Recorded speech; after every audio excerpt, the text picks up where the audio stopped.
जगत सारा क्षणिक है और आत्मा एक नित्य है।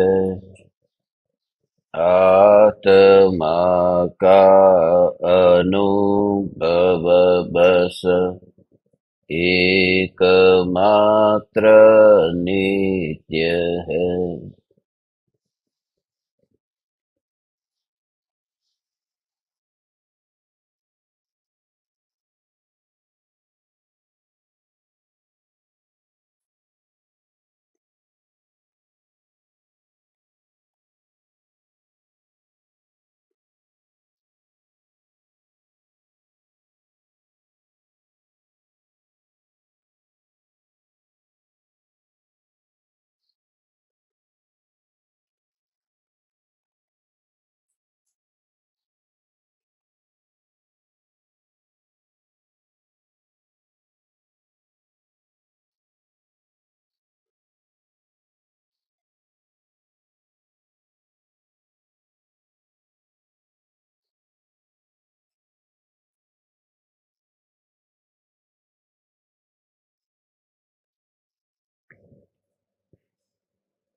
चैतन्य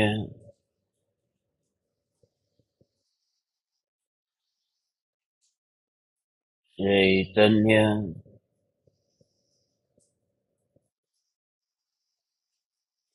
चैतन्य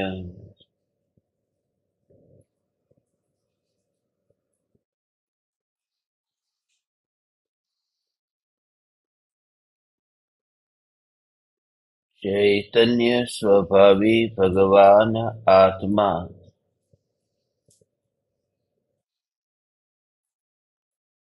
अनादि अनंत शुद्ध चैतन्य मात्र है।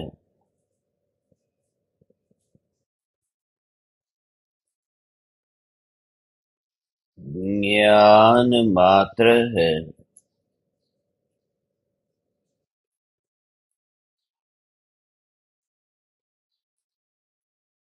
मैं शुद्ध चैतन्य मात्र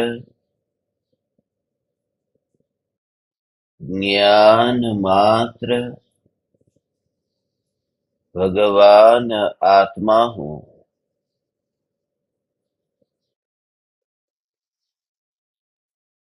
त्रिकाल शुद्ध चैतन्य परमात्मा हूँ।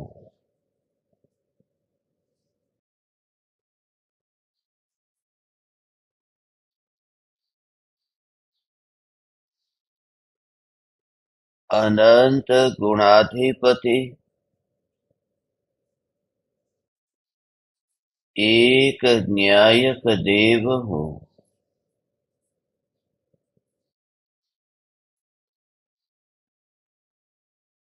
अगणित ज्ञेयों के प्रतिबिंबों से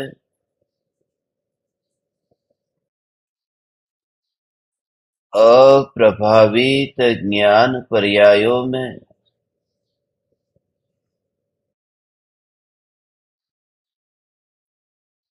एक समय के लिए भी नहीं मिलने वाला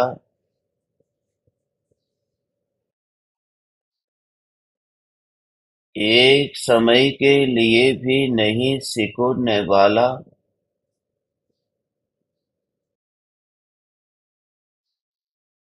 त्रिकाल ध्रुव चैतन्य सत्ता मात्र भगवान आत्मा हूँ।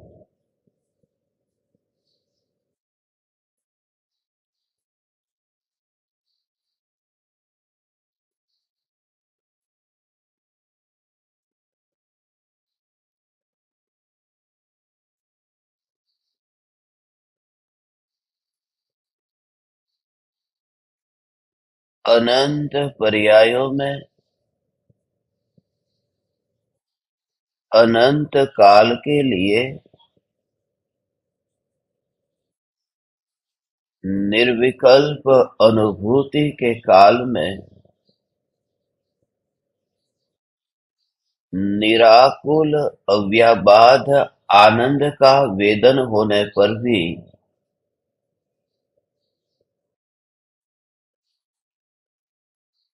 जिस ध्रुव सत्ता का कभी वेदन नहीं होता,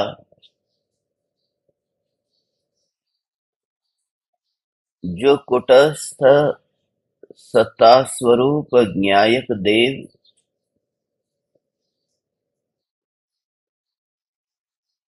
पर्याय में प्रवेश नहीं करता,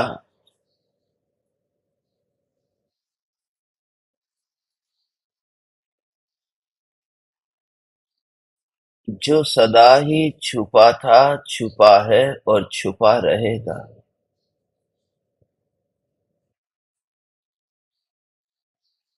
जो पर्याय में व्यक्त नहीं होता,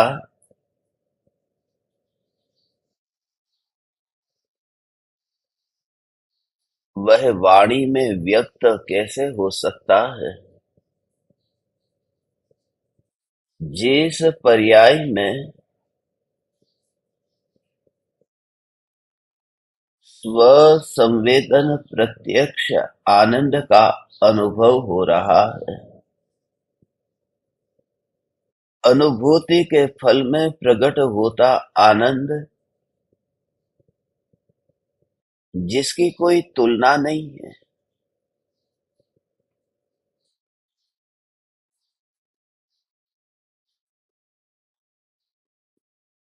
क्योंकि जिस पर्याय में अनुभव होता है वह पर्याय स्वयं ही अभेद होकर उस रूप परिणमित हुई है कि मैं ही ध्रुव चैतन्य परमात्मा तत्व हूँ।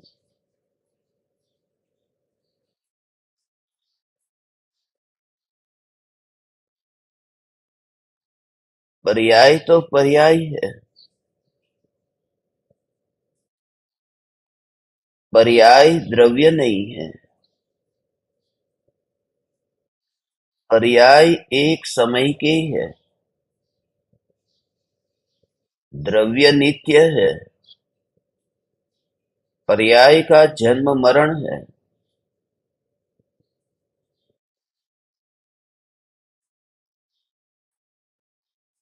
और द्रव्य तो अजन्मा है।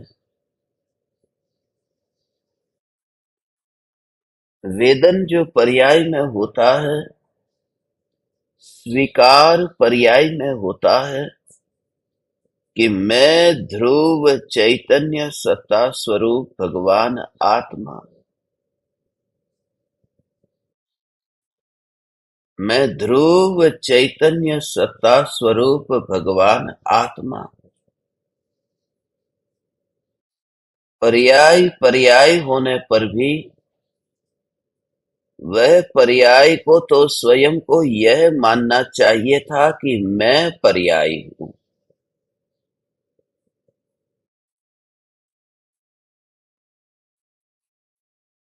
मगर पर्याय मानती है कि मैं द्रव्य हूँ और पर्याय में आनंद का भोग होता है। पर्याय अपने को पर्याय माने तो पर्याय में दुख होता है। बुद्धि के स्तर से तत्व विचार करते हैं, इसलिए यह बात समझ में नहीं आती। निर्विकल्प अनुभूति में यह परम राज का उद्घाटन होता है, वरना ये रहस्य रहस्य ही बना रहता है। अद्भुत रहस्य है। निर्विकल्प ध्यान के काल में पर्याय द्रव्य में अभेद हुई और पर्याय में यह विकल्प नहीं रहा कि मैं पर्याय हूँ। पर्याय ने ऐसा स्वीकार किया कि मैं द्रव्य हूँ और पर्याय सम्यक्त्व हो गई। लोक की दृष्टि से देखने पर उल्टा दिखता है। जो व्यक्ति रमेश है वह अपने को रमेश माने तो मिथ्या, और अपने को सुरेश माने तो सम्यक। ये बात स्वीकार नहीं होती। पर्याय अपने को पर्याय माने तो मिथ्यात्व, और पर्याय अपने को द्रव्य माने तो सम्यक्त्व। बुद्धि से विचार करने पर ये विपरीतता लगती है। मगर जिस समय पर्याय में पर्याय का अनुभव होता है और ध्रुव का स्वीकार होता है,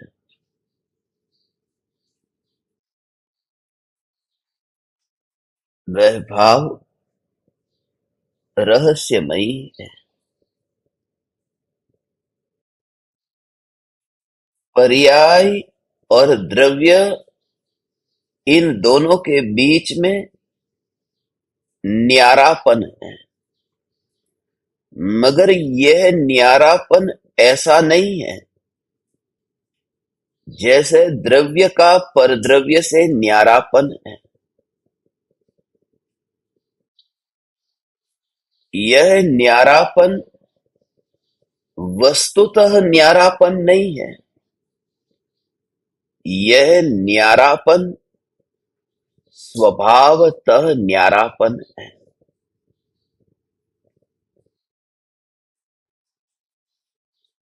ध्रुव का लक्ष्य है, मगर वेदन तो पर्याय में ही हो रहा है। ये दोनों बातें है अलग अलग, मगर सर्वथा और कथनचित का भेद है।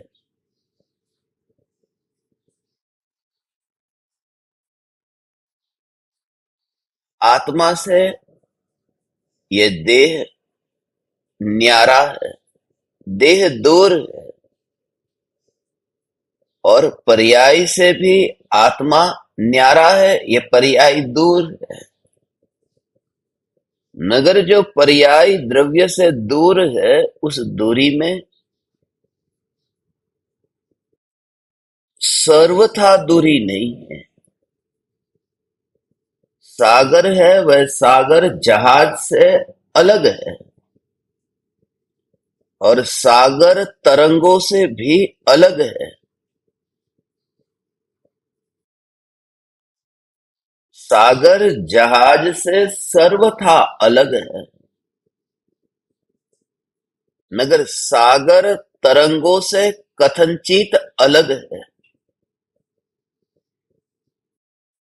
क्योंकि वे तरंगे सागर का ही व्यक्त रूप है।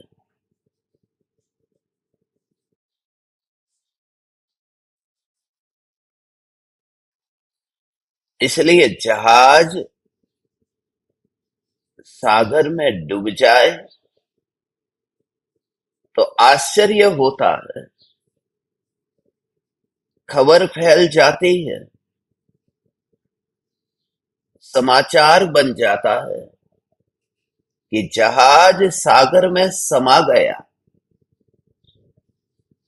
आश्चर्य होता है, चिंता होती है, दुख होता है, मगर तरंग सागर में समा गई, इसमें आश्चर्य क्या है? जो पर्याय द्रव्य में समाती है उसमें कोई आश्चर्य नहीं है।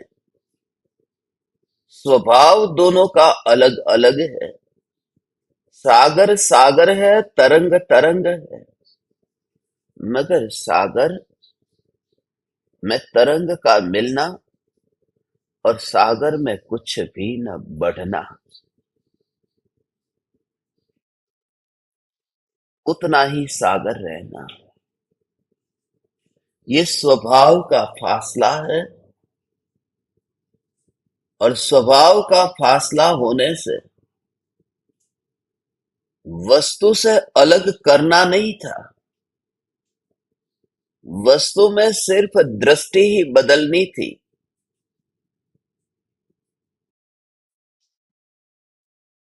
क्योंकि पर्याय ये द्रव्य का रूप है। वह द्रव्य ही ये स्वीकार करता है कि मैं द्रव्य हूं, मगर स्वीकार करने का जो फंक्शन है, वह जो सुविधा है, वह सुविधा पर्याय में है। इसलिए जब पर्याय ये स्वीकार करती है कि मैं द्रव्य हूं, तो द्रव्य ने ही द्रव्य का स्वीकार किया है, मगर वह स्वीकार करने की जो प्रक्रिया है, वह पर्याय में होती है। जैसे रमेश सागर को देखता है, तो देखता तो रमेश है, बोला यही है, मगर देखा है, आंख से देखा है। रमेश थैली को उठाता है, तो उठाने का काम तो हाथ का है, मगर रमेश ने थैली को उठाया।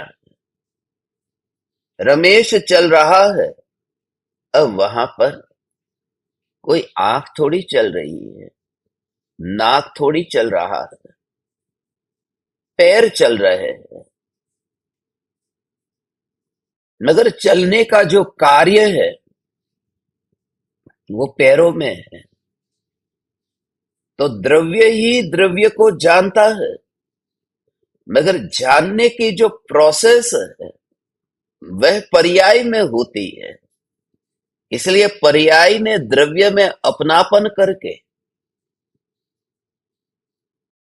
मिथ्यात्व का पोषण नहीं किया। पर्याय ने विराट दृष्टि से ये स्वीकार किया।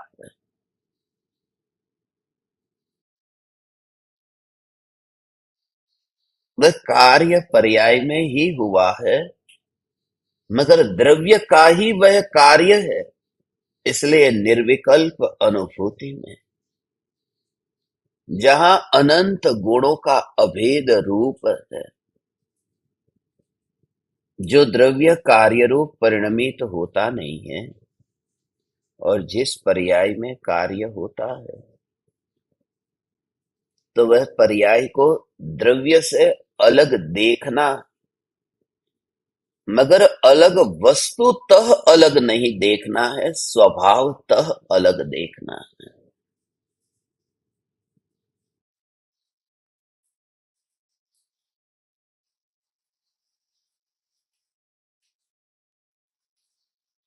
यदि तरंग सागर से अलग है, तो तरंग को लेकर के कोई व्यक्ति अपने घर पर आ जाए, अंश है न, सागर का अंश भी सागर है। यदि सागर में से एक लोटा पानी भर लिया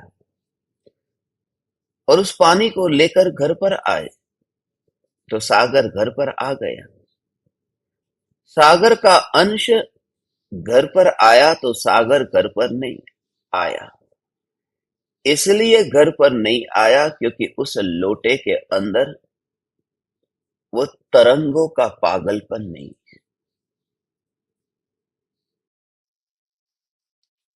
क्योंकि सागर जहां है वही तरंग रहेगी। लोटे में पानी आने पर भी तरंग उसमें नहीं उछलेगी। वह पूरी एक वस्तु है। सागर, सागर की तरंग। निर्विकल्प ध्यान में जब ये तत्व विचार होता है, मैं ध्रुव ज्ञायक हूं, ज्ञायक हूं, ज्ञायक हूं, ज्ञायक हूं, ज्ञायक हूं, बस तो ऐसा ही ये अभेद स्वरूप है। हाथ ने मेहनत की है,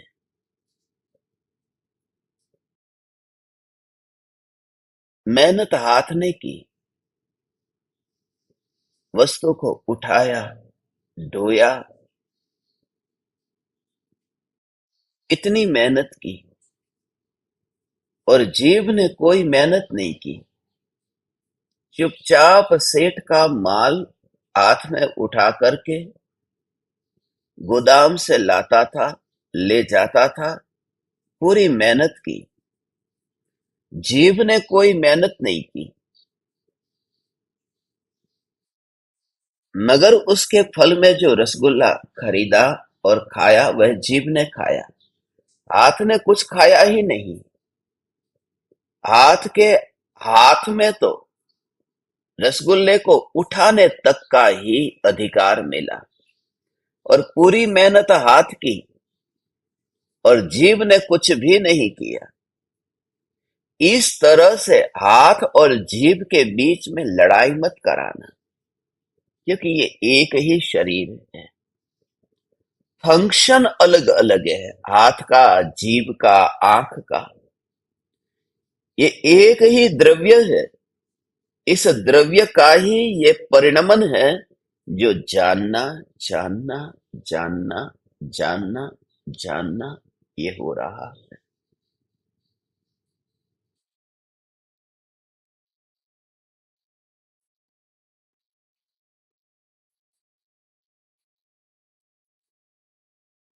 वस्तु तो पूरी वस्तु तो पूरी की पूरी आदेश ऐसे ही दिया गया है कि रमेश वो 10 किलो वजन को उठाकर लेकर आओ, और वहां जाते ही सीधा हाथ हिला, कान न हिला, नाक न हिला। वही है कि जिसमें कार्य होता है वही वस्तु परिणमित होगी। उसके बीच में विरोध खड़ा नहीं करना है कि हाथ आंख का, कान का विरोधी है स्वभाव दोनों का अलग अलग, मगर एक ही वस्तु है। वस्तु अलग अलग नहीं है, वह रमेश ही है। तो एक ही वस्तु है, ध्रुव चैतन्य परमात्मा, और जानना जानना जानना वस्तुतः एक है, स्वभावतः अलग है।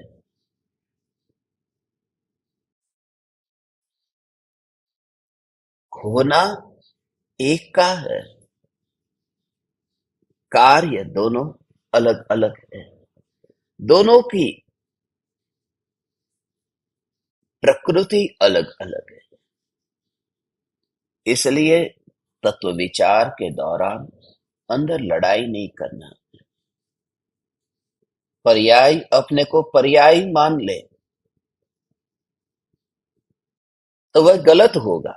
हाथ कहे कि काम मैं कर रहा हूं, इसलिए पूरे रमेश को खाना क्यों मिले? मुंह में जाए, पेट में जाए, और वह खाना, वह रसगुल्ला परिणमित होकर पूरे शरीर में फैल जाए। मेहनत सारी मेरी, ऐसे लड़ाई हो जाती है। लोक में भी हम ये नहीं करते हैं। ये अध्यात्म है। इसलिए पर्याय को, यदि ये भाव आए कि मैं पर्याय हूं, मैं पर्याय हूं, मैं पर्याय हूं, मैं पर्याय हूं, मैं पर्याय हूं, तो मिथ्यात्व होगा। क्योंकि वह पर्याय का अस्तित्व द्रव्य से अलग नहीं है। शरीर कहेगा हाथ को कि मेहनत सारी तेरी है, और तेरी मेहनत से तुझे खाना है। तो एक काम कर, तू शरीर से दूर चला जा, मेहनत करता रहे और खाना खाता रहे, अपने को पुष्ट करता रहे। और हाथ को काट दिया जाए तो न तो मेहनत होगी, न खाना उठेगा, न खाना खाया जाएगा। और उस हाथ ने मेहनत की है, हाथ ने खाया नहीं है। खाया तो शरीर ने है, मुंह से अंदर गया, मगर अंदर गया उसमें लाभ हाथ को ही है, क्योंकि ताकत हाथ में तभी तो आई। क्योंकि उसमें भेद खड़ा नहीं किया कि हाथ ने मेहनत की, मुंह ने खाया और शरीर बन गया। ऐसे ही पर्याय, ये जहां अनुभव होता है, जहां ये जानने रूप परिणमन हो रहा है कि ये जानना, जानना उस अनुभूति के काल में स्वभाव की पहचान है, मगर उस पहचान में अपना विकल्प बिल्कुल नहीं है, और निर्विकल्प होकर के ये कार्य होता है। बस निर्विकल्प होकर के कार्य होता है। यह सब अंतर में जुड़ा हुआ, ये अंदर ही अंदर का पूरा अभेद अभेद अभेद फंक्शन है। फंक्शन ऐसा है।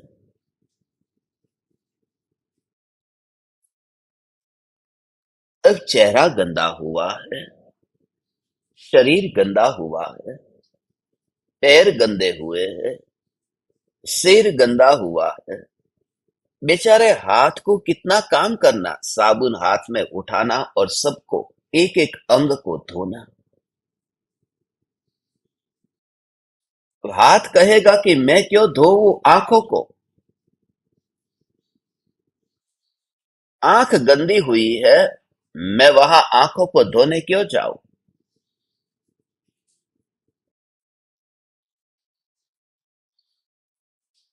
मगर फिर आंख भी कह देगी कि कहीं मशीन में हाथ आ जाएगा तो आंख कहेगी कि मैं कहां कट रही हूं। मगर आंख समाचार दे देती है हटा ले हाथ। तो आंख आंख का काम ही नहीं करती, आंख हाथ का भी उपकार करती है, हाथ को भी उपकार करती है। हाथ आंख को धोता है, आंख हाथ को दिखाती है। फिर कान सुनते हैं, किसी ने कह दिया कि देख तेरा हाथ आ जाएगा, तो जिस हाथ ने कान को धोया था, जिस हाथ ने कान पर उपकार किया था, उस कान ने भी सुन करके उस हाथ पर उपकार किया, समाचार सुन लिया, हाथ कट जाएगा। मगर अंदर अंदर जन्म से लेकर के अब तक ये सब होता रहा, कभी विकल्प ही नहीं आया। आंख का हाथ के ऊपर उपकार, हाथ का कान के ऊपर उपकार, क्योंकि ये वस्तुतः एक है। ये पर्याय और द्रव्य में विकल्प की गुंजाइश ही नहीं है, क्योंकि वस्तु एक है, स्वभाव अलग अलग है। और यहां तो अद्भुत भाव है।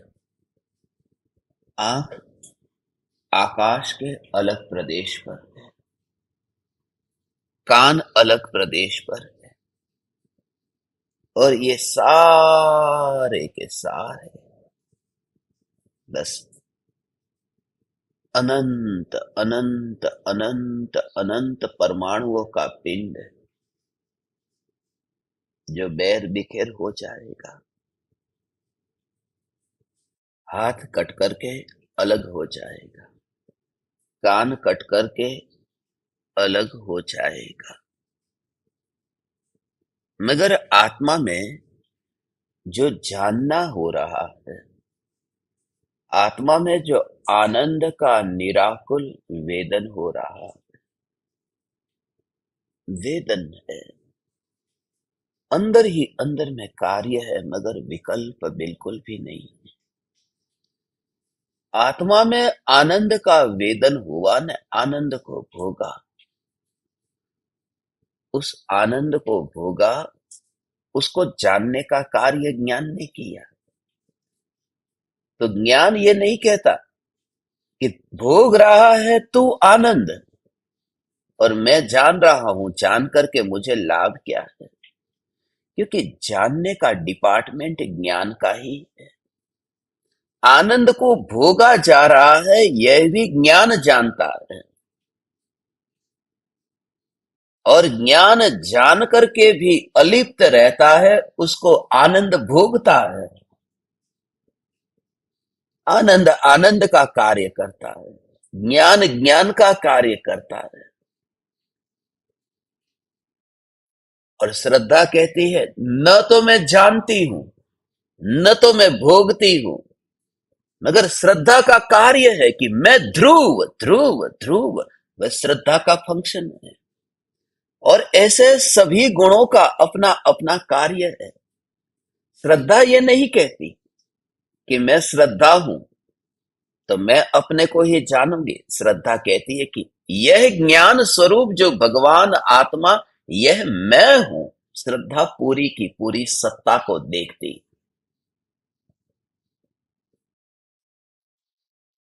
क्योंकि वो कार्य श्रद्धा का परिणमन का कार्य है। ज्ञान का कार्य ज्ञान करता है, श्रद्धा का कार्य श्रद्धा करती है, चारित्र का कार्य चारित्र करता है, और आनंद का कार्य आनंद करता है। फिर भी ये दोनों अपना अपना कार्य करता होने पर भी, ये सभी अपने अपने कार्य करते होने पर भी अपना अस्तित्व अलग से नहीं जमा लेते, नहीं तो विरोध होगा। गुजरात की सरकार अलग है, महाराष्ट्र की अलग है, मगर ये दोनों इतने स्वतंत्र हो जाए तो फिर गुजरात एक देश बन जाएगा, फिर महाराष्ट्र देश बन जाएगा, फिर दोनों के बीच में युद्ध होगा। दोनों की सरकार, दोनों का कार्य अलग अलग है, मगर फिर भी है तो वह भारत। अनंत गुणों का इस प्रकार से निर्विकल्प अनुभूति में परिणमन होता है। तो द्रव्य और पर्याय के बीच में स्वभावतः अंतर है, वस्तुतः अंतर नहीं है। ऐसा ये अभेद अभेद अभेद अभेद अभेद ये स्वरूप है।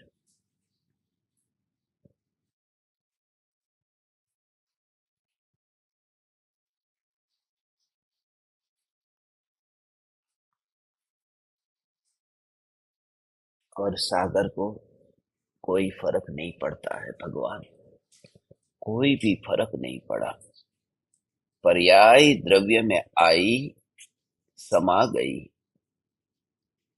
सागर की लहर सागर के अंदर समा गई, किसी से कुछ बोला नहीं, और सागर का कुछ बढ़ा नहीं, घटा नहीं, और आश्चर्य हुआ नहीं।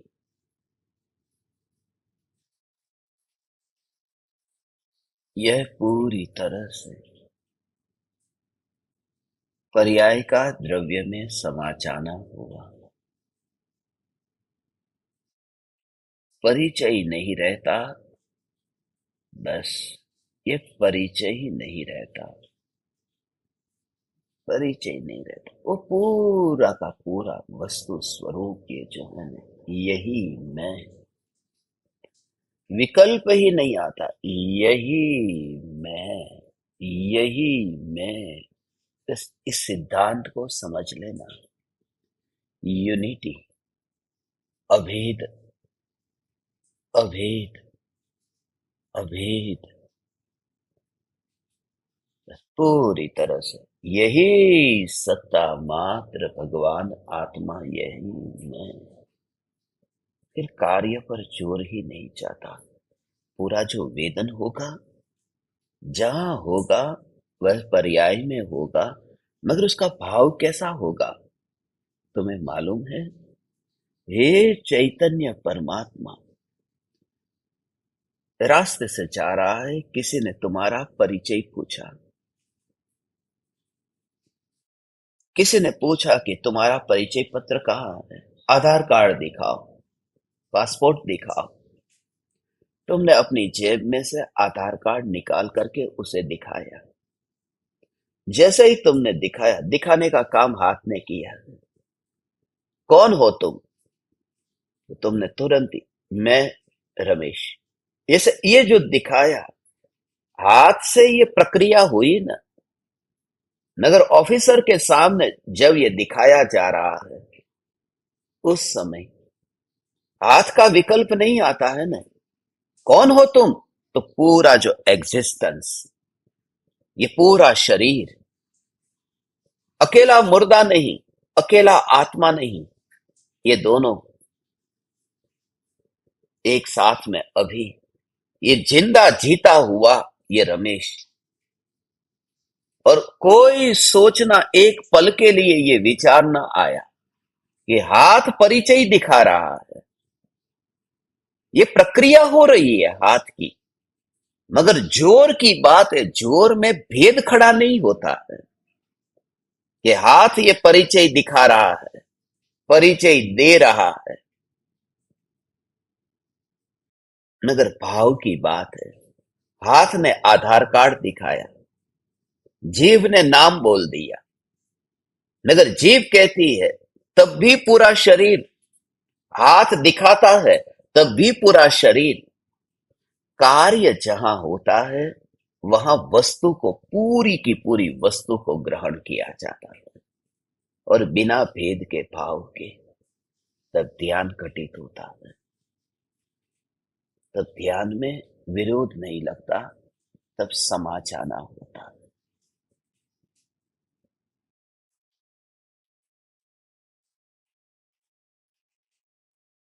नहीं तो समय समय में कितना विरोध हो।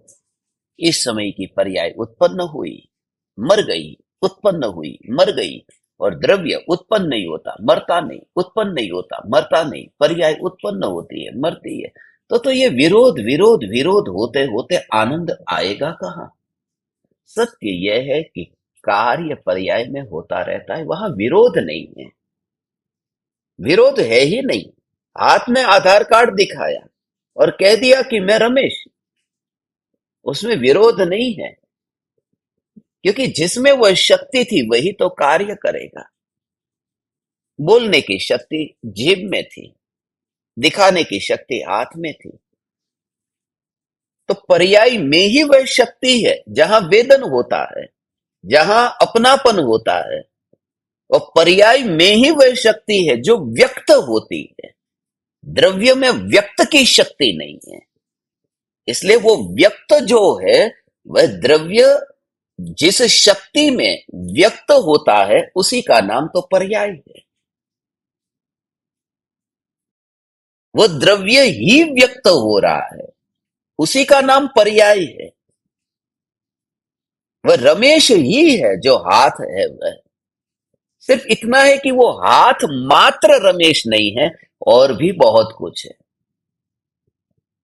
ये पर्याय ही द्रव्य नहीं है, मगर वह द्रव्य का ही रूप है। तो तत्व विचार जब चलता है, मैं ध्रुव ज्ञाय ज्ञाय ज्ञाय ज्ञाय ज्ञाय ज्ञाय, तो इस प्रकार से अंदर में जो अनादिकालीन मिथ्यात्व गाढ़ था, और जो संस्कार ऐसे विपरीत थे, अब वहां जड़ मूल से निकलते जाते हैं। मैं ध्रुव न्यायक हूँ, न्यायक हूँ, न्यायक हूँ, न्यायक हूँ।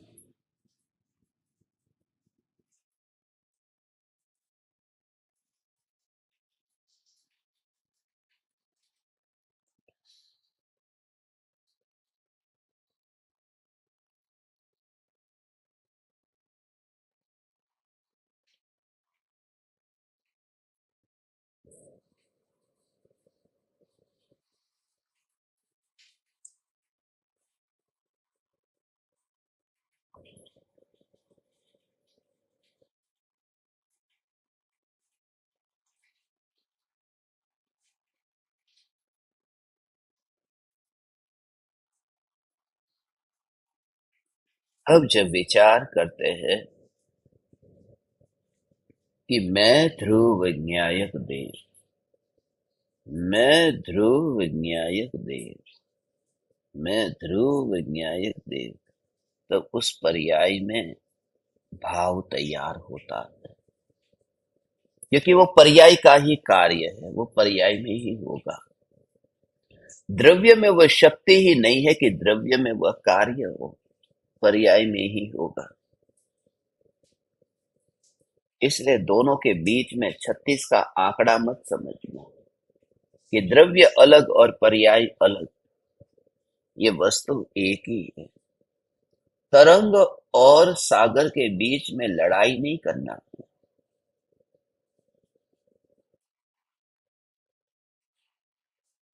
उसे एक दूसरे के साथ में स्वभाव से देख लेना।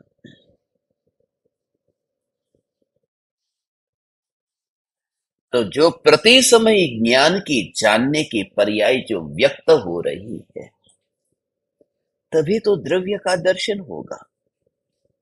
विरोध किया तो द्रव्य अंतर में अंतर में अंतर में अंतर में अभेद हो ही नहीं पाओगे भगवान। सागर अलग है और तरंग अलग है।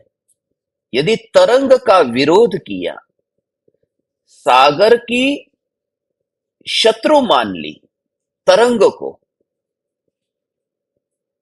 और एक ओर से चाहते हो कि मुझे सागर चाहिए, मगर तरंग तो शत्रु है, तो शत्रु से तो मुंह मोड़ दोगे। जो शत्रु से मुंह मोड़ देता है, तरंग से मुंह मोड़ देगा और कहेगा कि मुझे सागर ही चाहिए, तो सागर मिल ही नहीं सकता। इसलिए तरंग से मुंह मत मोड़ो, तरंग के प्रति विरोध मत करो। तरंग को सागर तक पहुंचने के लिए एकमात्र उपाय समझ लो, दूसरा कोई उपाय नहीं है। तरंग ही एकमात्र उपाय है, क्योंकि बाकी जो कुछ भी है, टेबल है, कुर्सी है, वहां तो सागर है ही नहीं। एकमात्र उपाय है जो तरंग है, जो व्यक्त है, वहां से ही सागर मिल सकता है। तो जैसे ही ये जानना, शांत होकर के, एकाग्र होकर के, अभ्यास करने की भावना से तुम बैठे हो, और जो भी तुम्हारे ज्ञान में जानने में आए, कोई भी आया, मित्र आया, शत्रु आया, पत्नी आई, पति आया, जो भी जानने में आया, जानना हुआ तो जानना, उसका विरोध नहीं करना। जानना ये हुआ, बस उसी में ही ज्ञान और न्याय को देखना है, और किसी प्रकार की कल्पना किए बिना।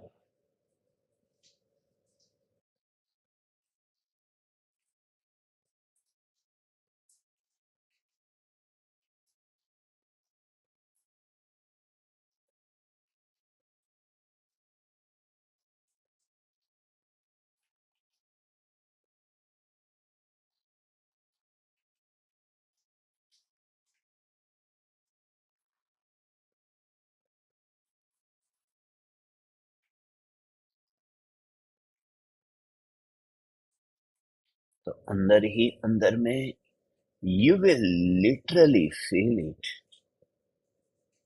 तुझे ऐसा अनुभव होगा, हे ज्ञान दीपक, you will feel it, you will feel it.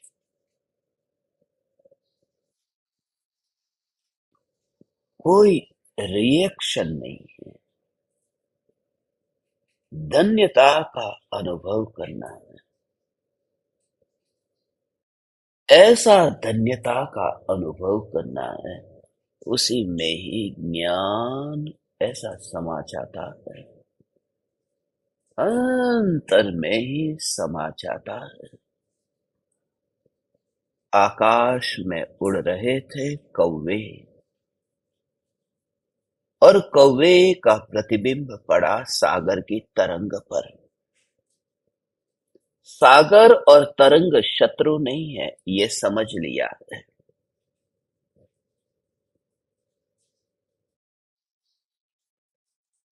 और तरंग में जो प्रतिबिंब दिखाई दे रहा है वहां कौवा है ही नहीं। फिर कौवा हो या कबूतर हो,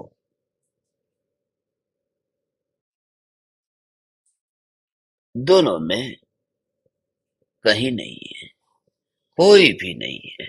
और जब वह सागर की लहर, उस लहर का ही सागर सागर सागर सागर सागर सागर उसमें समाना, उस समय भगवान, हे चैतन्य परमात्मा, उस समय समाना। You feel it what I से, जिसे मैं तुमसे कहता हूं उसे अनुभव करो।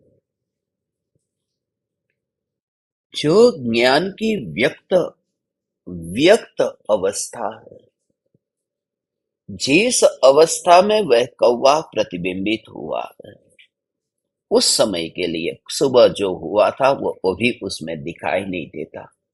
शाम को क्या होगा उसमें नहीं दिखाई देता। अभी की बात करो, अभी कौवा है। जैसे ही वो प्रतिबिंबित हुआ है और निराकुलता रूप जो उस तरंग का रहना, सागर में समा जाना, वह तरंग सागर में समा गई है। कहते हैं ना समा गई है मगर समा गई,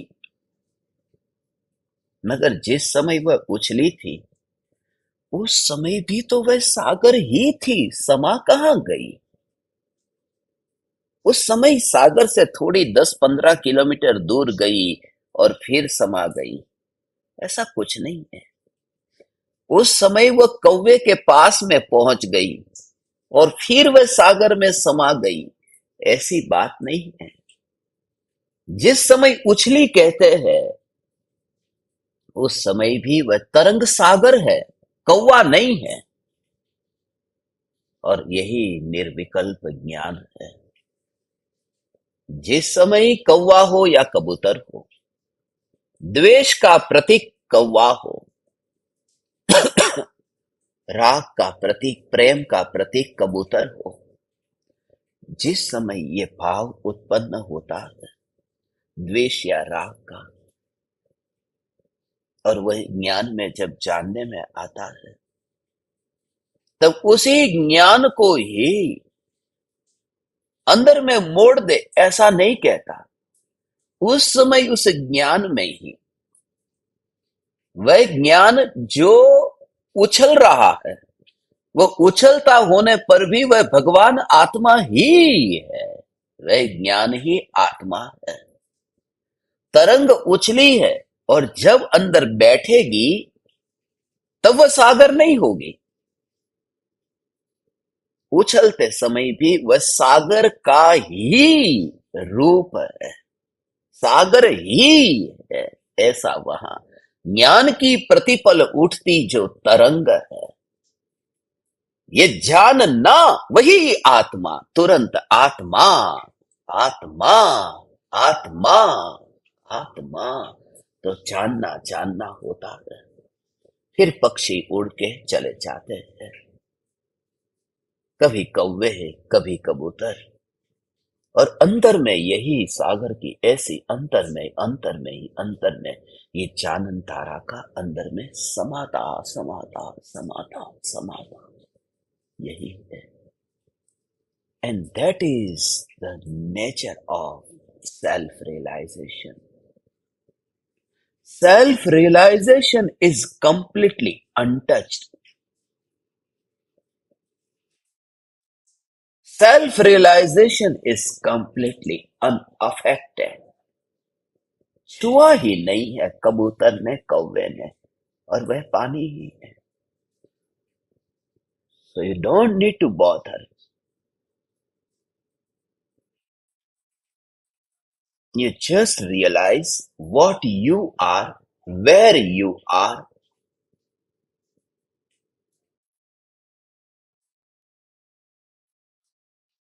You don't need to get diverted. जितना भी मेहनत करो, कितनी कितनी कितनी हालत बुरी होगी। अरे सागर में सुनामी आ गया। मगर मुझे एक बात तुम बता दो, सुनामी आया तो आया, वो कौवे को पानी छुआ या नहीं छुआ? बस बात इतनी ही है। कितनी भी उछल कूद हो, मगर ज्ञान ज्ञान ही है। इसलिए ज्ञानी को कोई देखता है, अज्ञानी निरूपण करता है। क्या निरूपण करता है? वह चित्रण करता है, वह निबंध लिखता है। निबंध लिखता है कि मैं अटलांटिक ओशियन में, वहां पर मैं देख रहा था, मैं पैसिफिक ओशियन में देख रहा था, मैं गया था, प्रशांत महासागर को मैंने देखा। और प्रशांत महासागर को देखा, अद्भुत था प्रशांत महासागर। कैसे तरह तरह के रंग वाले कबूतर थे और काने कौवे थे। वो दृश्य मैंने देखा। मैंने प्रशांत महासागर को देखा, पूरा निबंध लिख दिया। बस ये अज्ञानी है, वो इस तरह से निबंध लिखता है। अज्ञानी जब ज्ञानी के पास जाता है जो प्रशांत है, वहां जाकर के भी यही देख करके आता है कि वे क्या खा रहे थे, क्या पी रहे थे, पूजा कर रहे थे, भक्ति कर रहे थे। वह कौवे और कबूतर है। वह पूरा निबंध लिख देता है, मगर वह बात छोड़ देता है कि जो तरंग उछली थी तब भी वो प्रशांत महासागर है। वह बात जो प्रशांत महासागर का निबंध था, और कौवे कबूतर कहां से आ गए? यही ज्ञान है, ज्ञान है। You just feel it. तो मेरे हृदय तक आ, जहां से मैं बोल रहा हूं तू उधर बैठ करके सुन। हे ज्ञान दीपक, यू जस्ट फील इट। इसलिए ज्ञानी पहचाना नहीं चाहता है। वो लोग जो दिखते हैं, लिखते हैं, यही तो लिखते हैं। कवि का रंग लिख लेते हैं, कबूतर का रंग लिख लेते हैं। सफेद कबूतर था और काला कौवा था।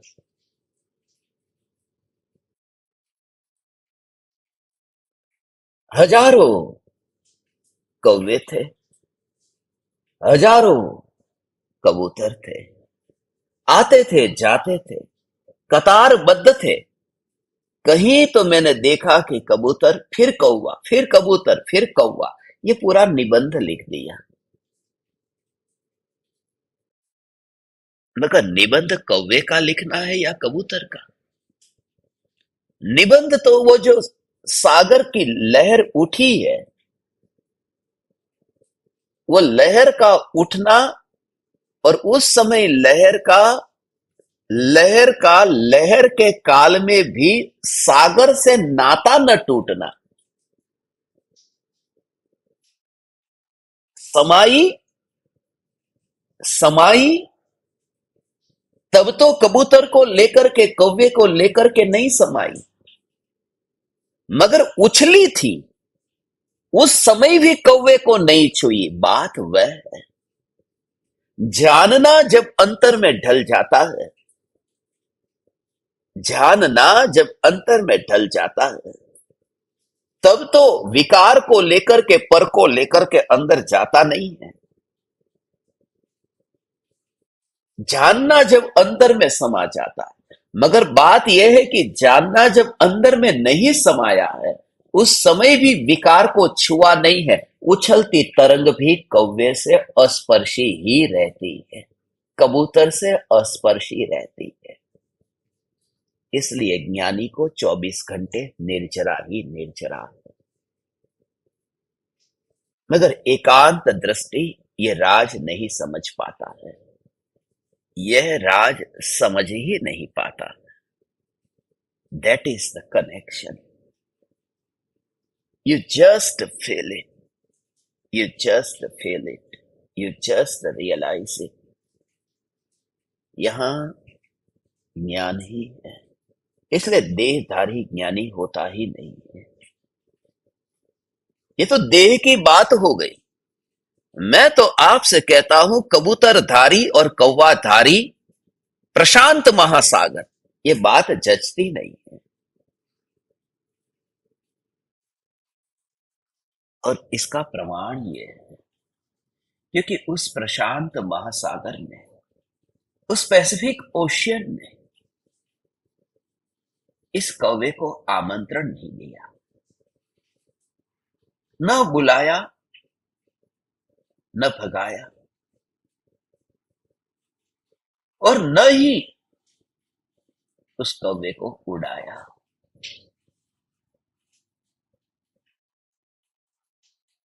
कौवे अपनी पंखों से उड़ते हैं, कबूतर अपनी पंखों से उड़ते हैं, उनकी अपनी पंखे हैं, बस वहीं पर ही रहते हैं। सागर की जो शक्ति है वह सागर की अपनी शक्ति है। तरंग जब सागर में समाती है तो कौवे से कहती नहीं है थोड़ा इधर तुम्हारी कुछ शक्ति को मुझे दो, और कौवे कबूतर तरंग से कुछ मांगते नहीं है। You just feel the separation. यही यही न्यारापन है।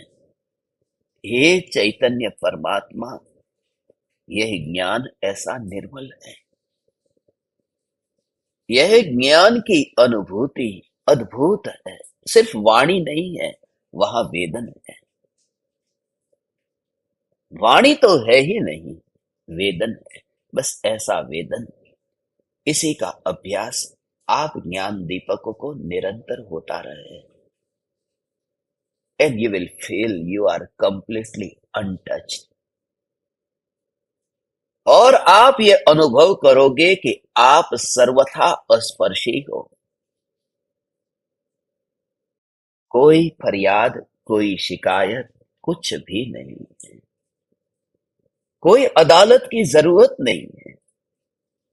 फिर न कोई समोसरण है, फिर न कोई वहां गुरु है, फिर न ध्यान के प्रयोग, न ये जूम, न यूट्यूब, वहां कुछ भी नहीं है। वहां कुछ भी नहीं है।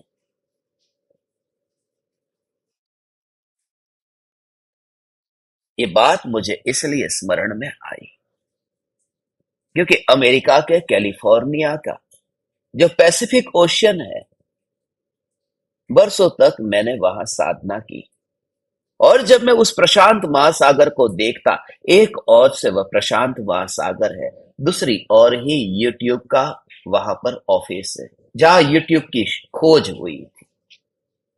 वहीं पर ही जूम का ऑफिस है जहां जूम की खोज हुई थी। वहीं पर ही माइक्रोसॉफ्ट है, वहीं पर ही व्हाट्सएप है। ये सब वहीं पर ही खोजे गए। एक ओर से प्रशांत महासागर, और वहां ये टेक्नोलॉजी से बना हुआ पूरा राज्य। मगर जैसे ही वो तरंग जो उठी और समाई, उसने यूट्यूब पर वीडियो बना करके नहीं भेजा कि देख कौवे कबूतर यहां है ही नहीं। उस तरंग ने सागर में समाते समय जूम पर लाइव नहीं किया, कुछ है ही नहीं। मैं आप ज्ञान दीपकों से कहता हूं कि वहां न गुरु है, वहां न वाणी है, वहां न प्रवचन है, लाइव है, स्ट्रीमिंग है, वहां कुछ भी नहीं। उसका तो अनुभव कर। वह समा गई, वह समा गई, अंदर जाकर के समा गई। और ज्ञान प्रति समय ऐसा है। So at that moment you will feel yourself, you are speechless, completely speechless, बोले बिना, खबर दिए बिना। और सुविधा बहुत थी।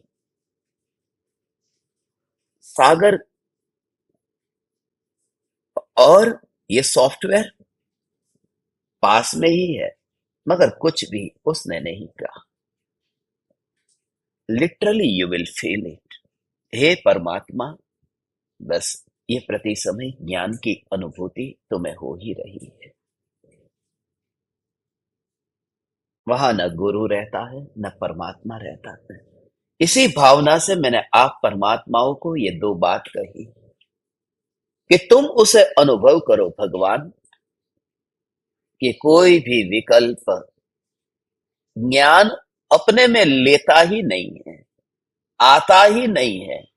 यहां तक कि ज्ञान की पर्याय उछलती है, मगर अपनी मर्यादा में रह करके ही वह अपने में समा जाती है। जानना जानना जानना। हे ज्ञान दीपक, अब यहाँ कहाँ फिर कोई रहा गुरु शिष्य, यहाँ कहाँ कोई रहा स्त्री पुरुष, यहाँ कहाँ रहा गांव नगर देश, यहाँ कहाँ रहा हिंदू मुस्लिम दिगंबर श्वेतांबर जैन अजैन, यहाँ कहाँ रहा कुल जाति संप्रदाय। मात्र तरंग का उछलना और समाना, सीधा सा ये प्रत्यक्ष, ये अनुभव गोचर, ये स्वरूप है। जो समझना चाहे उसके लिए तो इसी में ही सारा जगत का सार है। आप ज्ञान दीपकों को अपने अंतर्भावों को व्यक्त करने का अधिकार है, तब तक जब तक तुम्हें असलियत का अनुभव न हो जाए।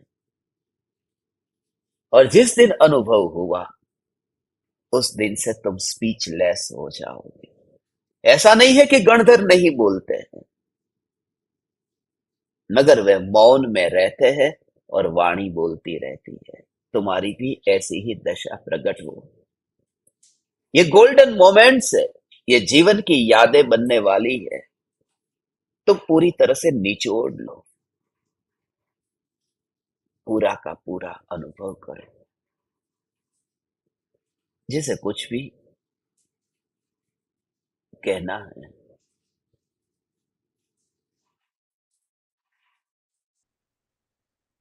प्रणाम गुरुदेव। प्रणाम गुरुदेव। प्रणाम। चैतन्य चैतन्य। चैतन्य गुरुदेव, मैंने चैतन्य। मैंने मीटिंग के लिए लिखा था, लेकिन आज के सेशन में मेरा करीब करीब सारा ही आंसर डाउट्स क्लियर हुए हैं।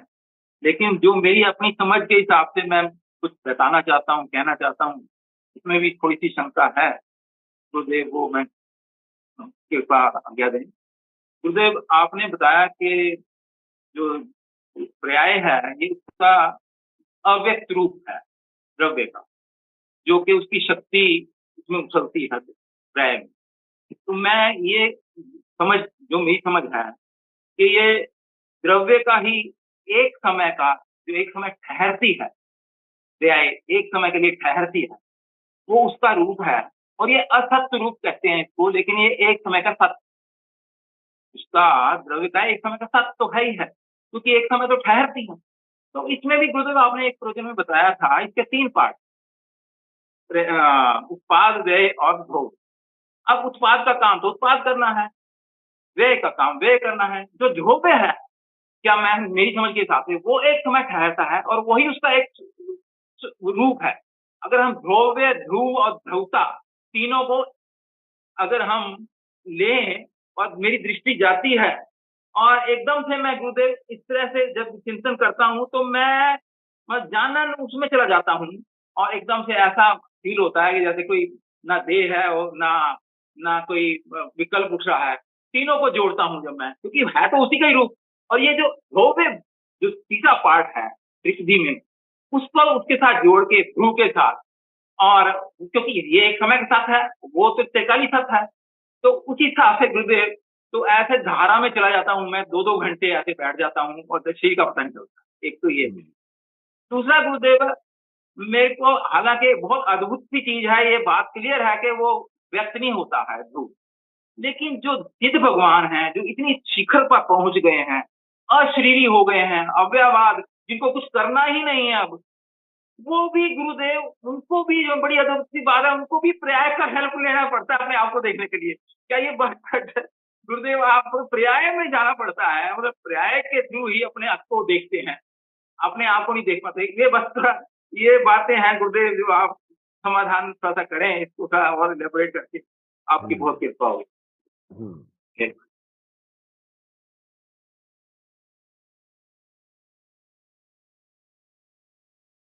बात ये है,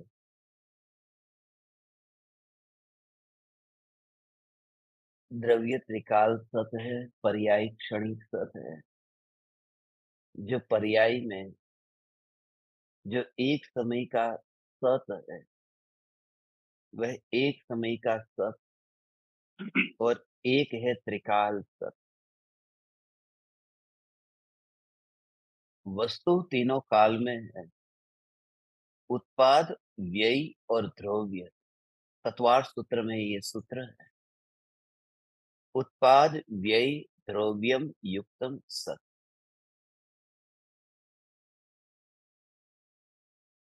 उत्पाद और व्यय ये क्षणिक सत है, और द्रव्य है वह त्रिकाल सत है, मगर है सत। ये दोनों प्रश्न को मैं मिलाता हूं, क्योंकि बात एक ही है कि उत्पाद और व्यय, इनको द्रव्य से सर्वथा अलग करने पर ये विवाद खड़ा होता है। वस्तु का जो स्वरूप है, वह वस्तु स्वरूप भगवान ऐसा है, वो वस्तुतः अलग न करना, उसके स्वभाव से वह अलग करना। तरंग उछली है तब भी वह सागर है, तरंग मिलती है तब भी वह सागर है, और उछल करके वह एक समय के लिए टिकी है तब भी वह सागर है।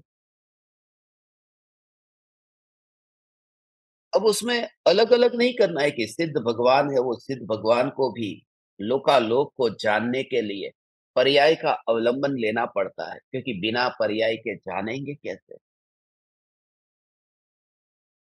ये बात ऐसी है कि कोई सम्राट है, इतना धन वैभव होने पर भी उसे रसगुल्ला चखने के लिए जीभ का अवलंबन लेना पड़ता है, मगर वो जीभ का ही कार्य है, उसमें अवलंबन की बात कहाँ है? यदि द्रव्य का कार्य होता और जीभ के पास से कुछ मांगना पड़ता, पर्याय से कुछ मांगना पड़ता, तो बराबर है। उल्टा ये है कि कैसा ये अद्भुत स्वरूप है कि सिद्ध अवस्था प्रकट होने पर भी अभी तक क्या सोच रहे थे? ये सोच रहे थे कि सिद्ध भगवान को भी पर्याय में ही जानना होता है, लोकालोक का।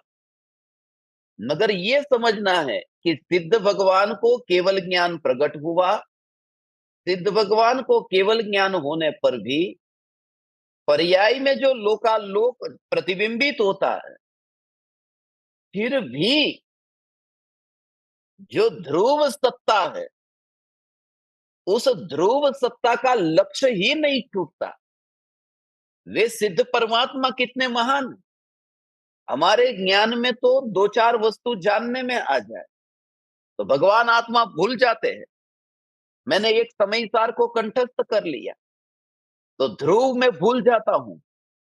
तो कैसी है वह दशा कि जहां पर्याय में लोकालोक प्रतिबिंबित होता है, फिर भी उनकी और दृष्टि नहीं जाती है। हाँ, सिद्ध भगवान को लोकालोक पर्याय में झलकता है, मगर दृष्टि जो है वो दृष्टि उस पर्याय की ओर नहीं गई ना। अब कहेंगे कि सिद्ध भगवान को सम्यक दर्शन भी पर्याय में है, सिद्ध भगवान का मोक्ष भी पर्याय में है। अरे सिद्ध भगवान ही तो पर्याय है, तो पर्याय का कार्य पर्याय में होगा ना। सिद्ध भगवान माने क्या? पर्याय। और द्रव्य की दृष्टि से देखो तो द्रव्य को सिद्ध भगवान नहीं कहते, द्रव्य को तो ध्रुव सत्ता कहते हैं। तो एक ओर से पर्याय की बात करते हैं कि सिद्ध भगवान, और फिर वो सिद्ध भगवान को पर्याय में ये कार्य होता है तो वहां पर भी ये पर्याय, मगर सिद्ध भी तो पर्याय है। पर्याय का कार्य पर्याय में ही तो होगा। हाँ, ध्रुव यदि कुछ पर्याय का गुलाम हो जाए तो ठीक है, तो कुछ विचार करें उसके लिए। मगर ध्रुव में कार्य हुआ नहीं और ध्रुव को कार्य की जरूरत पड़ी नहीं, और ध्रुव पर्याय का परिणमन होने पर भी वह अप्रभावित रहा, केवल ज्ञान होने पर ध्रुव को कुछ नहीं हुआ। इसलिए क्योंकि निगोद में भी उसे कुछ नहीं हुआ था। ऐसा जो ध्रुव है, ये पर्यायिक में जो कार्य हो रहा है उसकी फिक्र छोड़ दो। सिर्फ ये कि वो पर्याय की चिंता आपको हो रही है ना, ये विचार करो कि ध्रुव ने पर्याय में जाकर के जाना है, वो पर्याय ने ही जाना है ना, पर्याय ने जाना है। अब मैं इस बेटे का पिता हूं, मगर उसे स्कूल भेजने में बोझ लगता है कि पिता होकर के उसे स्कूल भेजने के लिए मुझे ये सब करना पड़ता है। कि पिता है तो पिता का ही तो ये कार्य है। एक ओर से पिता है और एक ओर से ये कार्य होता है। यदि ब्रह्मचारी होता और बच्चे का काम करना पड़ता तो ठीक है, मगर पिता होकर के बैठा है तो बच्चे के लिए ये कार्य करना पड़ेगा। तो सिद्ध है तो पर्याय में जानना होगा, उसमें तकलीफ नहीं है। ध्रुव को पर्याय में कुछ करना पड़े तो फिर हो कि जो स्वयं ही ब्रह्मचारी है, उसका किसी से संबंध नहीं है। बहुत अच्छी बात है, ये विचार हुआ, बहुत अच्छी भावना है। आपकी शंका आई है, मगर मैं पिछले 2-3 दिनों से बहुत व्यस्त था, क्षमा करना, समय नहीं दे पाया। मगर सुबह जैसे मेरा ही एक समय, हाँ, हल हो गया आज के प्रवचन में, आज हो के गया। इसमें दिवस में। इसी में इसी बात से मेरे को आपसे बात करनी थी, क्योंकि गुरुदेव इसमें जो है ये इसी में ही धारा चलती है, जब लोग दोगे और उसको एक समय का टिक के रहता है, और जब लेकिन दृष्टि तो उधर ही रहती है, धूप पे ही, उसमें कोई डाउट नहीं। तभी तो वो धारा चलती है गुरुदेव। तो वो एक समय का टिक के रहना, वो जो बात थी वो क्लियर हो गई। बहुत बहुत चलिए, मेहरबानी। ठीक है भगवान।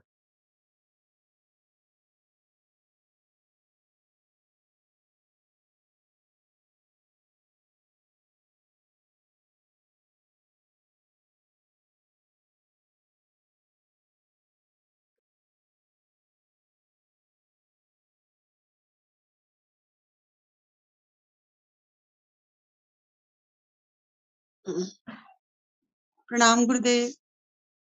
प्रणाम। चैतन्य चैतन्य चैतन्य। चैतन्य चैतन्य चैतन्य। प्रभु, अश्रुओं के खारे जल से आपके चरण पखारती हूँ। पहले आत्मार्थी बनी 38वीं गाथा में, अब जिज्ञासु हूँ प्रभु। आत्म सिद्धि कंठस्थ करने का उपक्रम चलता है, पर सुबह के ध्यान प्रयोग में बहुत अच्छा लगता है कि द्रव्य और पर्याय वस्तुतः भेद है, स्वभावतः भिन्न है। समुद्र और लहर एक समय के लिए भी अलग नहीं है, वो लहर ही समुद्र है। कौवे और कबूतर की बात तो बहुत दूर,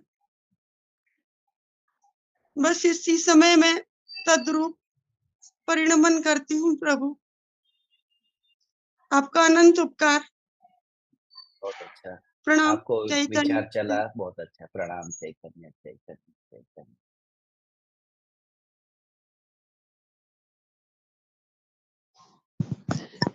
प्रणाम गुरुदेव। चैतन्य चैतन्य चैतन्य।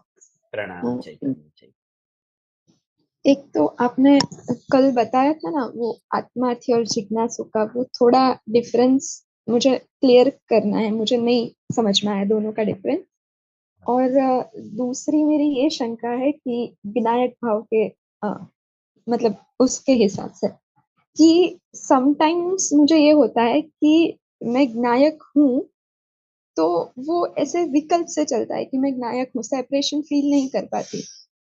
और जब कल आपने बताया था कल शाम को कि दूसरों के भाव मेरे ज्ञेय है, और और मेरे खुद के भाव भी को भी मैं जानने वाली हूँ, तो वहां थोड़ा ऐसा फील हुआ कि मैं नायक हूँ।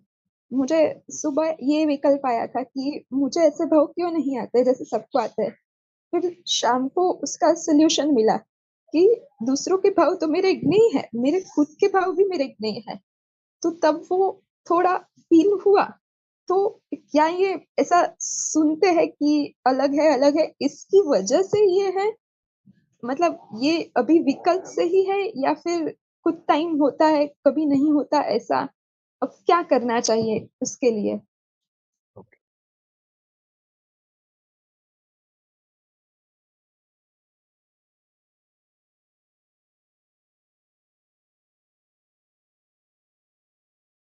हम्म। जिन जिन को कुछ कहना है सब पहले बोलते जाइए, मैं सबका एक साथ प्रणाम में गुरु सुन लेता हूँ। प्रणाम गुरुदेव। चैतन्य चैतन्य चैतन्य। प्रणाम चैतन्य चैतन्य। गुरुदेव, आपने आज बताया कि पर्याय वस्तु भगवान आत्मा वस्तु एक, स्वभाव अलग अलग, और एक समय का पर्याय का उठना, जानना, बस उसके बाद कुछ नहीं। द्रव्य मैं हूं जानने वाला, जानना। तो गुरुदेव, ये मैं आज पहले तो प्रैक्टिस ये पुरुषार्थ चलता था, लेकिन ऐसा लगता है कि द्रव्य पर्याय पर्याय को देख रहे हैं, पर्याय नहीं हूं मैं, द्रव्य हूं। लेकिन आज आपने बताया कि सारा एक, उसमें पर्याय को द्रव्य में ही वो जान रहा है, उछल रही है पर्याय, और द्रव्य ने ही जाना। और एक समय का, ना भूत ना भविष्य, एक समय का। तो गुरुदेव, जब हम रूटीन में जब हम सब ये पुरुषार्थ करते हैं, तो इधर जानने से इधर उधर क्यों हो जाते हैं, पर में क्यों चले जाते हैं? पता है जानना करना कभी कभी तो चलता है, लेकिन कभी कभी सब वो पार हो जाते हैं बिल्कुल द्रव्य से। क्या कमी रह जाती है गुरुदेव? Yes.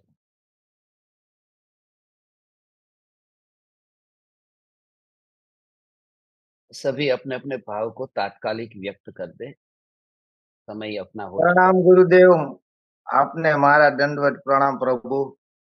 आपे खरेखर आदि સુધી ભેદ જ્ઞાનના પ્રયોગો અને આના વિશે કરો, પણ પ્રભુ આજે આપે એક ગુરુ કિલ્લી આપી મારા માટે. હમણાં મહાત્માના જે પ્રશ્નની અંદરમાં દ્રવ્ય પર્યાયની જે વાત કરી અને આપે જે જવાબ આપ્યો કે પ્રભુ દ્રવ્યનું જે મહાનતા છે ઈ ભૂલાઈ જાય છે અને વેદ જ્ઞાનમાં અટવાઈ જાય છે. એ જે પ્રભુ આપે કહ્યું કે વરરાજા વગરની જાન કરી નાખી છે, એ પ્રભુ ખરેખર ધન્ય ધન્ય પ્રભુ. सही।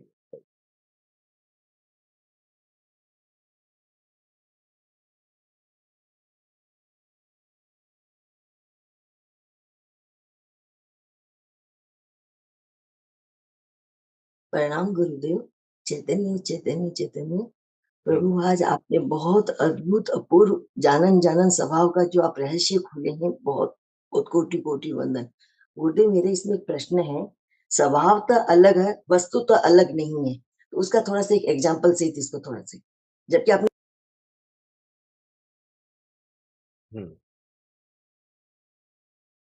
प्रणाम गुरुदेव, अनंत वंदन प्रभु। रविगुण पर्याय का बहुत सुंदर विश्लेषण, विश्लेषणात्मक जो रहस्य है आपने बताया, तो मुझे ऐसा भाव आता है पर्याय का कि जो पर्याय का सामर्थ्य भले ही एक समय का है, तो उसमें अनंत अनंत लोकाकाश जाने तो भी मर्यादा नहीं है, अमर्याद है, अमर्याद है, हमारे ऐसी ज्ञान की महिमा। लेकिन वो एक समय के होने के बाद महान सामर्थ्यवान है, जानता है कि पर्याय में इतना जानने की बात झलकता है, लेकिन वो उस समय के लिए ये जानने के लिए सुपर प्रकाशित शक्ति का, लेकिन उसका धारण करने वाला महिमावान अनंत ध्रुव, अनंत जो न्यायिक स्वभाव की गहराई नाप नहीं सकता, ऐसा मैं हूँ, ऐसा मैं हूँ। तो पर्याय का मुझे भान नहीं होता है, पर्याय का ज्ञान तो होता है, लेकिन पर्याय पे जोर नहीं आता है। सारा सामर्थ्य, सारा गुणाधिपति भगवान आत्मा नायक के प्रभु ही जाता है, यही विशेषता है, वो गौण हो जाता है। तो ध्रुव की महिमा के लिए जानना जरूरी है, लेकिन वो एक समय के लिए असत है, इसका भान होना जरूरी है, क्योंकि अनंत गुणाधिपति ध्रुव जो है, भगवान आत्मा जो है, उसकी गहराई नाप नहीं, वह अनुभवगम्य है और निरंतर भगवान आत्मा अनुभवगम्य ही है, ये पर्याय में जानने में आता है। तो महानता हुई नायक स्वभाव की और ध्रुव स्वभाव की। इसका जोर हुए बिना ठीक है, ठीक।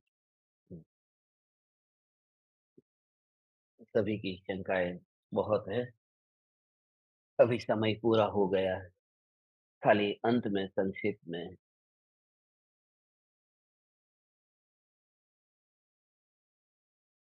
झिल ने पूछा है कि आत्मार्थी और जिज्ञासु के बारे में। कल रात को 108वीं गाथा हुई थी। 38वीं गाथा और 108वीं गाथा में 3 लक्षण समान कहे, कषायनी उपशांतता, मात्र मोक्ष अभिलाष, भवे खेद, ये 3 लक्षण एक समान। वहां प्राणी दया, यहाँ अंतर दया। तो पर जीवों के प्रति जो दया का भाव आता है, एकेंद्रिय से लेकर के पंचेंद्रिय की दया, ये प्राणी दया है, और अतीन्द्रिय भगवान आत्मा की दया, ये अंतर दया है। तो जब प्राणी दया का भाव आता है, तो उसमें अपना स्वरूप मान करके निज आत्मा का घात होता है कि मुझे ये भाव आया। तो प्राणी दया में एकत्व करके, दया के भाव में एकत्व करके अपन मिथ्यात्व का जो पोषण करते हैं, तो वह जीव तो बच गया। मानो चींटी को नहीं मारा, जीव तो बच गया। मगर जीव बचने पर भी क्या हुआ कि वह मैंने बचाया इस विकल्प से, इस मिथ्यात्व से। मैं अब अगले जन्म को तैयार कर रहा हूं। मुझे अभी अगले भव में वहां जन्म लेना पड़ेगा, और जन्म होगा तो मरण भी होगा। तो चींटी को तो मरता हुआ बचा लिया, मगर खुद ने मरने की तैयारी की। तो प्राणी दया तो हुई, प्राणी को बचाया, मगर खुद को कहाँ बचाया, क्योंकि खुद ने तो मिथ्यात्व से अपने को बांधा है। तो इस तरह से परदया करके भी अपने का घात अनंत बार किया है। इसलिए अब जिज्ञासु की ओर ले गए हैं कि आत्मार्थी तो होना ही है, मगर वहां अटकना नहीं है, ऐसा करके। अब जो बुद्धि के स्तर पर ये जो विचार चलता है, कभी कभी ऐसा लगता है कि ये अनुभव है कि कषाय की मंदता है। तो ऐसा एक बार नहीं, साधना के दौरान मार्ग में बहुत बार ऐसी परिस्थिति आती है जब आप कंप्लीटली ब्लैंक हो गए हो, ऐसा आपको एहसास होता है। मगर उसमें स्व संवेदन का विषय है, कभी उसका विस्तार से वर्णन करेंगे कि स्व संवेदन प्रत्यक्ष जो अनुभूति है, वहां पर एक निराला ही अनुभव होगा। उसे आप विकल्प से व्यक्त न कर पाओगे, वाणी से व्यक्त नहीं कर पाओगे, और खाली-खाली ऐसा अनुभव नहीं होगा। मैंने पहले भी आपको कहा था, वो खालीपन खालीपन नहीं है, वहाँ जानने वाली सत्ता है, वह परिपूर्ण है, उसका भी वहाँ पर स्वीकार होता है। इसके बाद में पूनम बेन ने जो कहा कि अभी ये जो द्रव्य की शक्ति है, ये द्रव्य की शक्ति, ये पूरा का पूरा जो द्रव्य है, वही पर्याय में जानने रूप कार्य वहाँ पर हो रहा है। मगर उसका स्वीकार भाव जो है, क्योंकि तीनों एक ही है, उसमें अलग-अलग नहीं है। उत्पाद, व्यय, द्रव्य, ये एक ही वस्तु है, अलग-अलग नहीं है। मगर उसकी जागृति में जिस समय वह तरंग उछली है, उस समय तरंग की ओर ही नजर करते हुए, तरंग में तरंग को देखते हो या फिर पक्षी दिखाई देता। तो ये भेद ज्ञान, आप निबंध लिखते हो, निबंध में क्या आप लिखते हो? निबंध लिखने वाला व्यक्ति माने आप कौन? जिस समय आपको ये भाव होता है, उस समय वह ज्ञान में से ही ये लहर उठी है, वह विचार आया या नहीं आया। पहले चिंतन से ऐसा होगा, फिर जहां पर भी मन खेल खेलेगा, तो वहां पर आप समाधान कर लेंगे। ऐसा समाधान होगा कि जो कषाय भावों की, उसमें जो खींचातानी होती थी, अभी मानो घर में एक कांच का गिलास फूट गया, तो बहुत गुस्सा आ गया, दुख हो गया, मगर अब शुरुआत कांच के ग्लास से हुई है, हड्डी भी टूटेगी, मगर कांच के ग्लास से शुरुआत हुई है, तो अभी जो कषायों की तीव्रता और कषायों का खींचातानी वो लंबी लंबी होती थी, अब तुरंत ही समाधान हो गया। ये गिलास फूटा, वह ज्ञान में जानने में आया, मेरे अंदर क्या हुआ अब घटित कर लेते हैं, यहां क्या हुआ। तो कबूतर, कौवे, ये निबंध में पहले यही लिखते थे, अब आपका नजरिया बदल गया है। अब तरंग तरंग में रही और उछली, तब भी वह सागर रही, और कितनी शांत रही। प्रशांत महासागर शांत नहीं है, वहां भी तरंग उछलती है, मगर तरंग उछलने पर भी वो शांत है। वह बात रहस्यमयी। फिर अभी आप सबकी शंका है, रमेश भाई ने अद्भुत बात कही, बिना बारात, बिना वर की बारात, बारात नाम ही बर के कारण बना, बर होता है तो बारात होती है। अब ध्रुव तो है ही नहीं, दृष्टि में ही नहीं है, और ये जो बारात है, ये बारात वो व्यक्ति ही है ना, ये सब व्यक्ति है, वहां पर बारात में व्यक्ति ही है, मगर उस व्यक्ति में भेद नहीं किया, उस व्यक्ति में एक ही रूप देखा कि ये बारात है। यदि वर है तो बारात है, वर नहीं है तो फिर भीड़ भाड़ है, ये भीड़ भाड़ है देखो। तो वहां मुख्य जो है, मगर जिस समय उसे देखते हैं उस समय ऐसे ही देखना, और वहां विकल्प ही नहीं आता, बस ये जागृति, उसमें ये भेद नहीं करना, मैं द्रव्य ही हूं और पर्याय नहीं हूं, नहीं हूं उसका फिर विकल्प भी नहीं आता है, ध्रुव पर ही जोर रहता है। वो पर्याय है, मगर वो नजर में नहीं आती। आपको दिन में कितनी बार याद आता है, किसी व्यक्ति का नाम रमेश है, किसी का नाम क्या, आपका नाम ही रमेश है। अब रमेश है तो आपको दिन में कितनी बार याद आता है कि मैं सुरेश नहीं हूं, मैं सुरेश नहीं हूं, मैं सुरेश नहीं हूं, विचार में ही नहीं आता। तो नास्ति का जोर पक्ष छूटता जाता है, अस्थि का जोर आता है। सरिताबेन ने पूछा, वस्तुतः और स्वभावतः, द्रव्य और पर्याय में वस्तु और स्वभाव की मुख्यता से जो भेद अभेद की बात कही, द्रव्य को पर्याय से अलग नहीं किया जा सकता, क्योंकि वस्तुतः एक है। द्रव्य को पर्याय से अलग नहीं किया जा सकता क्योंकि वस्तुतः एक है, मगर द्रव्य को पर्याय से जुदा जाना जा सकता है क्योंकि स्वभावतः दोनों अलग अलग है। और अंत में संजय भाई ने कहा कि जो केवल ज्ञान की पर्याय है, जो ज्ञान की पर्याय की जो शक्ति है जो व्यक्त होती है, वो द्रव्य की ही शक्ति। तो जिस समय पर्याय में वो शक्ति व्यक्त होती है, उस समय ये मेरी ही महिमा है, मैं ही आनंद स्वरूप हूं। तो पर्याय की महिमा नहीं आती, पर्याय में व्यक्तता होने पर भी वो महिमा ऐसी है। मैंने जाकर के देखा कैसी तरंग उछल रही है, मगर मैं किसी को यह नहीं कहता कि मैं तरंग के पास में गया था, मैं समुद्र के किनारे पर था और समुद्र को देख रहा था, क्योंकि वो शक्ति जहां से उछल रही है वो सागर ही तो है। इसलिए जो कहते हैं ना कि ऊपर थोड़ी बरसात हो गई है, थोड़ी बूंदा बूंदी हो गई, उसमें पानी आ गया, या नदी, फिर नदी में पानी ज्यादा आता है और नदी सागर में समाती है, इस वजह से सागर बहुत उछलता है, ऐसा नहीं है। वो सागर में ही अंदर कुछ ऐसा है, और वो क्या है आज तक कोई बता नहीं पाया, बता ही नहीं पाएगा।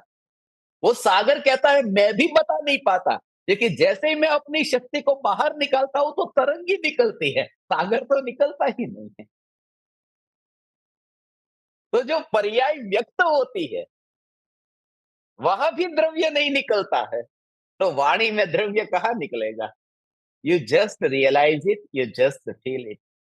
हे ज्ञान दीपक, आप सभी की शंका अभी नहीं ले पाया, कल और लेंगे। आज मैं आपको पर्युषण महापर्व का पूरा कार्यक्रम भेजूंगा, और यहाँ पर इंटरनेट का प्रॉब्लम है, मर्यादा में है इंटरनेट, इसलिए मुझे आपको बताते हुए खेद है कि सब प्रकार के ये सत्संग लाइव नहीं हो पाएंगे। तो होंगे तो पूरे दिन भर, मगर जितने होंगे उतने हम लाइव करेंगे। आत्मसिद्धि शास्त्र का तो लाइव एक सत्संग तो होगा, वो नियम से अपन उसके लिए इंटरनेट का इंतजाम कर रहे हैं। जैसे कल भी बड़ी मुश्किल से आपने देखा, दोपहर का जो सत्संग था उसमें वीडियो भी चिपक रहा था। गाँव है ना, यहाँ पर गाँव में इंटरनेट कोशिश करे तो भी, और बरसात है, वेदर खराब है, तो इंटरनेट फैसिलिटी भी यहाँ पर थोड़ी गड़बड़ होती है। फिर भी मेरी ओर से तो मैंने भावना भी पाई है, कोशिश भी करूँगा। फिर भी आपको बहुत इच्छा होती है, तो आप इधर आ जाना और प्रत्यक्ष रूप से लाभ लेना। आप समस्त ज्ञान दीपकों को मैं हृदय के अंतःकरण से प्रणाम करता हूँ। चैतन्य, चैतन्य, चैतन्य।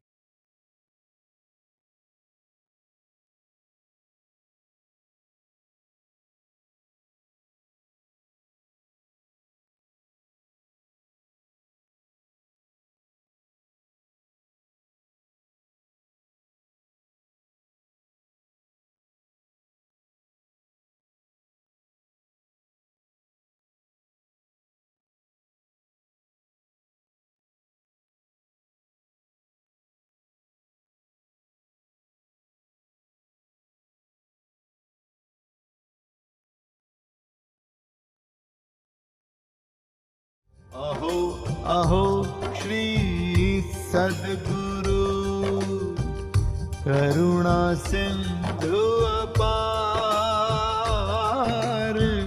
इस पामर पर प्रभु किया अहो अहो उपकार, अहो अहो उपकार। देह सहित जिनकी दशा, वरते देहातीत, उन ज्ञानी के चरण में हो वंदन अगणित, हो वंदन अगणित।